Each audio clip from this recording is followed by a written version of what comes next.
कृष्ण से युद्ध प्रारंभ हो गया। भगवान श्री कृष्ण का और भोलेनाथ का युद्ध हो रहा है। ये एक तरफ एक कोने में खड़ा हो गया। अब मामला थोड़ा टेढ़ा पड़ गया। भगवान भोलेनाथ के भूत दिखाई न दें, भगवान श्री कृष्ण की सेना को पटक पटक के मारे। मामला गड़बड़ हो गया। भगवान श्री कृष्ण ने कहा, भोलेनाथ ये सब ठीक नहीं है, हमारे साथ आपको युद्ध करना है, भले ही कोई बात नहीं, लेकिन हम यहाँ इसलिए आए, वो मेरा एक काम है। क्या? 4 महीने से हमारा नाती इसके जेल खाने में बंद है, हमें आपसे लड़ाई नहीं करनी, मेरा नाती छुड़वा दो, हम चले जाएंगे। ठीक है। फिर बाणासुर के पास पहुंच करके भगवान भोलेनाथ ने कहा, पराजित तो मानो था ही, भगवान की व्यवस्था में क्या हो सकता था। युद्ध तो बंद हुआ और इसकी जो बेटी है उषा अनिरुद्ध को ब्याही गई।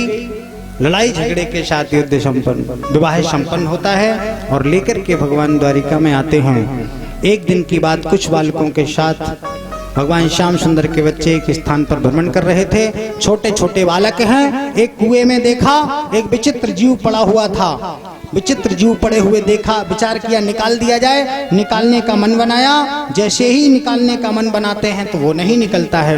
भगवान के पास जाकर के सूचना पहुंचा दी, कुएं में विचित्र जीव पड़ा है, बहुत प्रयास के बाद भी नहीं निकलता, क्या करना चाहिए। भगवान ने कहा चलो चल करके हम देखते हैं। भगवान श्री कृष्ण आए और जैसे ही कुआं में झांका, विचित्र जीव पड़ा था जिसका नाम था गिरगिट। हाथ डाला, स्पर्श हुआ, दिव्य रूप में सामने खड़ा हो गया।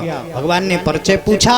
इसने कहा, प्रभु आपने अपने जीवन में कभी दानियों की यदि लिस्ट पढ़ी होगी तो उन दानियों की लिस्ट में हमारा नाम जरूर पढ़ा होगा।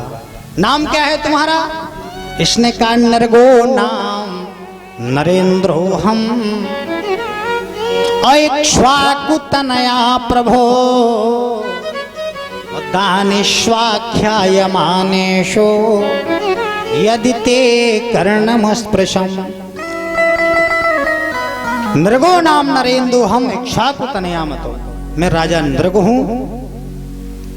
अगर आपने दानियों की लिस्ट पढ़ी होगी तो उन दानियों की लिस्ट में हमारा नाम जरूर पढ़ा होगा। भगवान मुस्कुराए और मुस्कुरा करके कहा,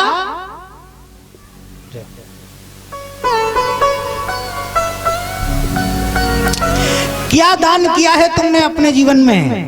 नृग नाम के राजा ने कहा, प्रभु आकाश में जितने तारे हैं उनकी आप गणना कर सकते हैं, वर्षा में जितनी धाराएं हैं उनकी गणना कर सकते हैं, पृथ्वी में जितने धूल के कण हैं उनकी गणना कर सकते हैं, लेकिन जितनी गायें हमने दान में दी हैं उनकी गणना नहीं हो सकती है। भगवान ने कहा, सुनो, अगर तुम इतने बड़े दानी थे तो कुएं में गिरगिट नहीं बनना चाहिए था। इसका कारण क्या है?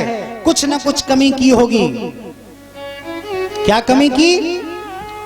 भगवान ने कहा, जो भी गाय तुमने दान में दी होगी वो गाय दूध नहीं देती होगी।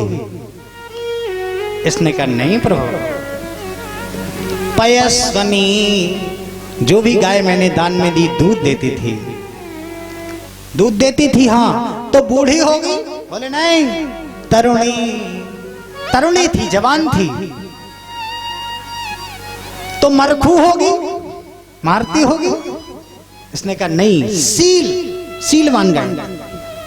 तो बोले रूपवान नहीं होगी, किसी का कान कटा होगा, किसी की पूंछ कटी होगी? इसने कहा नहीं, रूपवान भी थी। फिर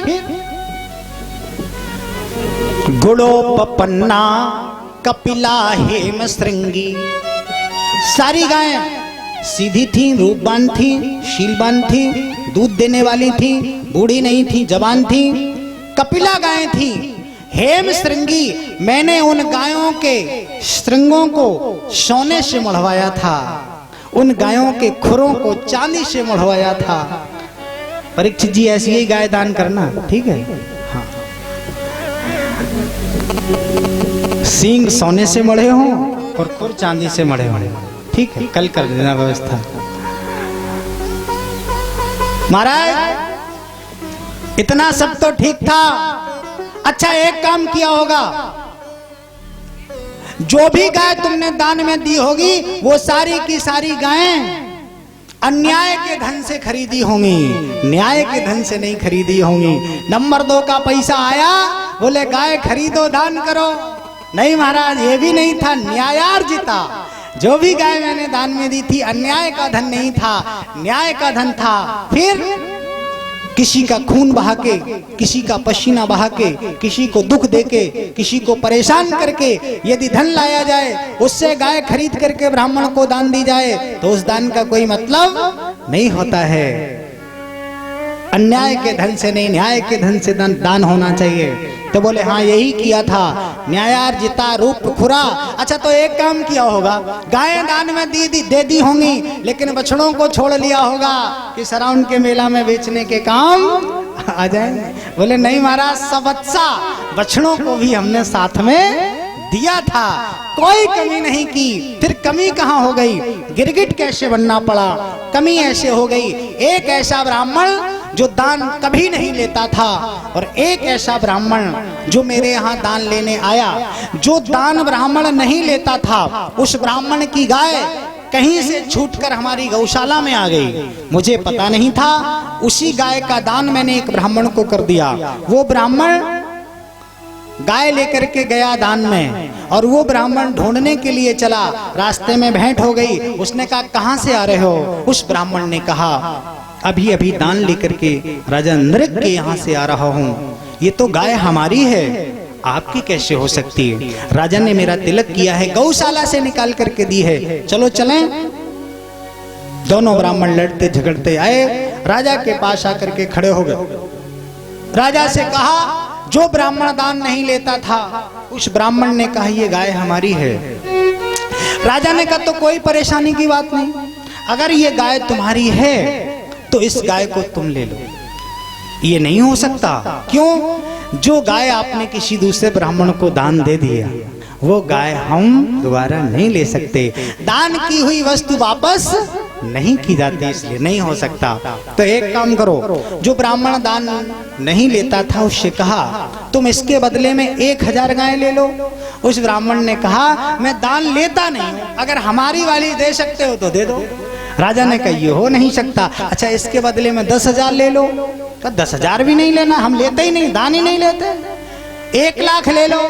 उसने कहा नहीं, अगर देना है तो यही वाली दे दो। राजा के सामने धर्म संकट, सर हिलाता रहा, ऐसे ऐसे ऐसे ऐसे। दोनों असंतुष्ट होकर चले गए। जो दान लेके गया था वो भी गाय छोड़ के चला गया, जिसकी थी वो भी नहीं ले गया। राजा ने कहा मैं जब मर गया, यमराज के यहाँ पहुंचा, यमराज ने कहा कि बोलो अपने कर्मों का फल स्वर्ग भोगना चाहते हो कि नरक? तो हमने कहा सारी जिंदगी में गायों का दान किया है, नरक तो मिलने वाला नहीं, थोड़ा बहुत कुछ हो गया होगा, स्वर्ग ही स्वर्ग मिलेगा।